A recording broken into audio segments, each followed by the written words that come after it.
फैसल साहब, आज क्योंकि बार बार ईरानियन ऑप्शंस पर बात की जा रही है, एक ऑप्शन उसमें आ जाता है ये स्ट्रेट ऑफ हुर्मस के हवाले से। सबसे पहले तो नाज़रीन को ये समझाएं इसकी अहमियत क्या है, ईरान इसका मुतहमिल हो सकता है या नहीं, और अगर वाकई ईरान बंद करता है इसे तो क्या कॉन्सिक्वेंसेस होंगे। बहुत शुक्रिया अजमल जामी साहब मुझे प्रोग्राम में लेने का, और ये बड़ा अहम सवाल आपने पूछा है। इसके बारे में बार बार बात हो रही है, लेकिन मैं देखता हूँ कि बहुत सारे लोगों को इसके बारे में सही आगाही नहीं है। बिल्कुल दुरुस्त। देखिए, स्ट्रेट ऑफ हॉर्मुज़ जो है वो दुनिया के कई इंपॉर्टेंट चोक पॉइंट्स में से एक चोक पॉइंट है। चोक पॉइंट क्या होता है?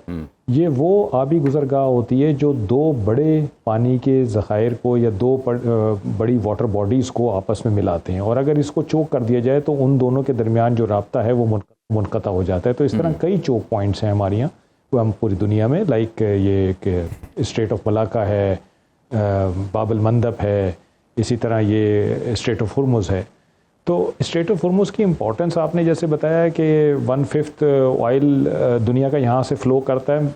मैं समझता हूँ कि 20 से 30% जो ऑयल है दुनिया का वो यहाँ से जाता है। 50% गैस यहाँ से जाती है, और रोज़ाना 21 मिलियन बैरल का तेल स्ट्रेट ऑफ हुर्मुज़ से पास करता है, जिसमें से 18 मिलियन बैरल का तेल, यही तेल स्ट्रेट ऑफ मलाका से जाता है फार ईस्ट और चाइना की तरफ। तो आप ये देखिए कि कितनी हैवी डिपेंडेंस है दुनिया की इस चोक पॉइंट के ऊपर।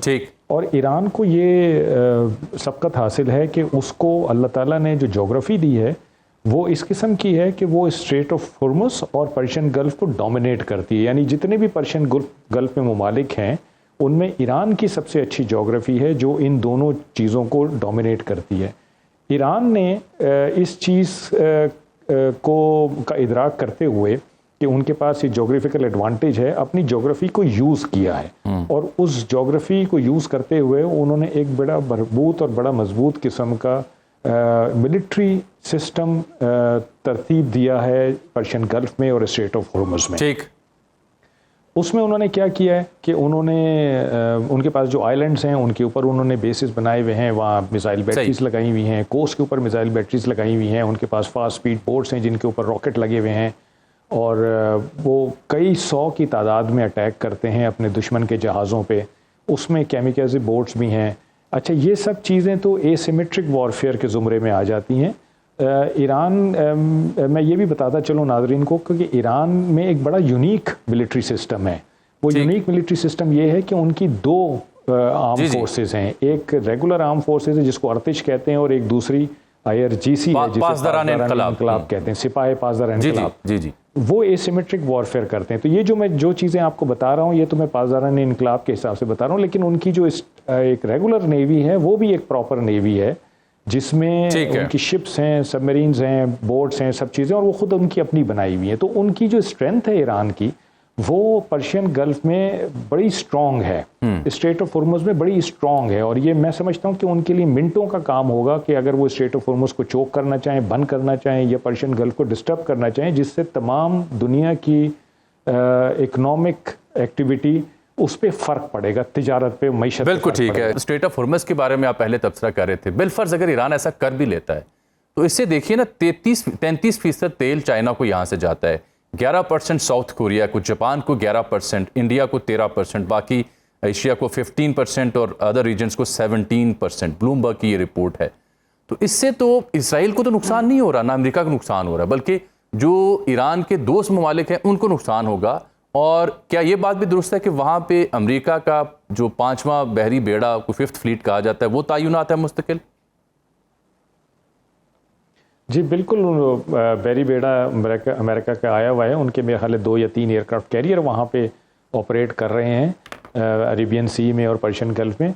देखिए, ये ईरान अगर इकदाम करेगा तो ये क्यों करेगा, ये सोचने की ज़रूरत है जी। ये उसके पास एक आखिरी हरबा होगा। जब उसका सर्वाइवल एट स्टेक हो जाएगा तो हर मुल्क अपने सर्वाइवल को बचाने के लिए आखिरी हद तक जाने को तैयार होता है, और ईरान भी आखिरी हद तक जा सकता है और उसमें ये काम कर सकता है। और इस काम करने का असल मकसद लोगों को नुकसान पहुंचाना नहीं, बल्कि दुनिया की तवज्जो मबजूल कराने की तरफ होगा कि आके इस किस्से को ख़त्म करें, अपनी इन्वॉल्वमेंट करें, अपना जो वेट है उसको यूज़ करें, अपना असर व रसूख इस्तेमाल करें, और ईरान और इज़राइल और US को समझाएं कि वो दुनिया को किस नहज पे लेके जा रहे हैं जहाँ पे सबका नुकसान होगा। तो मेरा ख्याल है कि ये ईरान की अगर कोई काविश होगी तो उस तरफ होगी, ना कि अमेरिका और इजराइल को नुकसान पहुँचाने के लिए, बल्कि शायद अपने दोस्तों को ज़्यादा अट्रैक्ट करने की तरफ होगी। ठीक, अभी CNN पर कुछ ही देर पहले ईरानियन हुकाम का एक इंटरव्यू नशर हुआ जिसमें वो कहते हैं कि अगर ये जंग 2 साल तक चल सकती है तो हम इसे चलाने को तैयार हैं, ये जंग 2 साल तक जा सकती है। क्या ईरान की इतनी कैपेसिटी है कि इसको लिंगर ऑन करे फॉर 2 इयर्स? जी, ईरान देखें अभी भी एयर डिफेंस ना होते हुए, एयर फोर्स ना होते हुए आप इसराइल के हर अटैक का जवाब दे रहा है। उनके यहाँ कोई ऐसा इंतशार भी नज़र नहीं आ रहा है पब्लिक में। उनकी सीनियर लीडरशिप को हटाने के बावजूद वहाँ पे अल्टरनेट लीडरशिप आ गई है और वो उसी तरह से जंग लड़ रहे हैं जैसे कि जो ओरिजिनल सीनियर लीडरशिप थी वो लड़ती। ये कहा जा रहा है कि शायद रिजीम चेंज ईरान में बहुत आसान है, तो वो भी मैं समझता हूँ कि आसान नहीं है बिल्कुल, क्योंकि रिजीम एक बहुत मजबूत इदारा है वहाँ पे जो जिसकी जड़ें नीचे तक गई हुई हैं। अगर आप हमारे सेटअप के हिसाब से उसका मुवाजना करें तो टाउन लेवल तक उनकी कंप्लीट ये जो रेजीम चेंज वाला मौजू है ना जी, ये बिलखुसूस आप दोनों के लिए इसलिए रखा हुआ है क्योंकि जनाब जावेद साहब भी वहाँ सफ़ीर के तौर पर रह चुके हैं और आपने भी ईरान में सर्व किया हुआ है, तो इसलिए आप दोनों से बेहतर कोई तज्जिया निगार हो नहीं सकते। आप बता रहे हैं कि रेजीम चेंज बहुत मुश्किल है, वजह ये है कि देखिए ये रजीम जो है ये एक रेवोल्यूशन के तहत आया है। ये उस तरह का रजीम नहीं है जो कि इराक़ में, सीरिया में और लिबिया में था कि आप टॉप मैन को उड़ा दें तो सारा सिस्टम कोलैप्स कर जाएगा। ये एक रेवोल्यूशन के तहत आया है जिसको लोग लेकर आए थे और ये एक विलायत फ़क़ी का कॉन्सेप्ट है, उसके ऊपर बेस करता है, आइडियोलॉजिकल कॉन्सेप्ट है। वो विलायत फ़क़ी का कॉन्सेप्ट ये है कि जो 12वें इमाम हैं, जो गायब इमाम हैं, उनकी गैर मौजूदगी में उनके नुमाइंदे इस सिस्टम को चलाएंगे। तो इमाम खुमैनी थे पहले, वो चले गए, उनके जाने के बाद सिस्टम कोलैप्स नहीं किया बल्कि खामेनेई आ गए। खामेनेई साहब भी अगर चले जाते हैं तो उनके बाद फिर एक लाइन है जो एक कैंडिडेट्स की लाइन है जिसमें से सिलेक्शन होगा कि किसको रहबर या सुप्रीम लीडर बनाया जाएगा। तो ये एक बंदे की मरहूने मिन्नत नहीं है सिस्टम।